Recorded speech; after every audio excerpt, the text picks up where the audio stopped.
ഇപ്പം ഏകദേശം ഒരു 11 മണിയായിട്ടുണ്ടാവും, 11 മണി. പക്ഷേ ഇതാണ് ഇപ്പോഴത്തെ നമ്മുടെ എറണാകുളത്തിൻ്റെ അവസ്ഥ. കണ്ട, അതായത് ഇത് മൂടൽമഞ്ഞല്ല കേട്ടോ, മൂന്നാറിലും ഊട്ടിയിലും പോകുമ്പോഴുള്ള മൂടൽമഞ്ഞല്ല.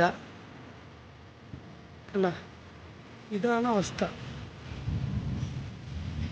ഇതിനെതിരെ എന്ത് ആക്ഷനാണ് നമ്മുടെ പൊല്യൂഷൻ കൺട്രോൾ ബോർഡും നമ്മുടെ ഭരണകൂടവും എല്ലാം ഇതിനെതിരെ എന്ത് ആക്ഷനാണ് എടുക്കാൻ വേണ്ടി പോകുന്നത്? വിഷപ്പുകയല്ലേ ഇത്? എനിക്കിതിനെക്കുറിച്ച് വലിയ ഡീറ്റെയിൽ ആയിട്ടൊന്നും എനിക്കറിയില്ല. എന്തോ ന്യൂസിൽ കണ്ട വിഷപ്പുകയെന്നൊക്കെ പറഞ്ഞായിരുന്നു. ഞാനിന്നിപ്പോൾ ഫ്ലാറ്റിൻ്റെ പൊക്കത്ത് കയറിയപ്പോൾ ഞാൻ കണ്ട കാഴ്ചയാണ്. ഇതാണ് അവസ്ഥ. കണ്ട, ഇനി വരും തലമുറയുടെ അവസ്ഥ എന്തായിരിക്കും?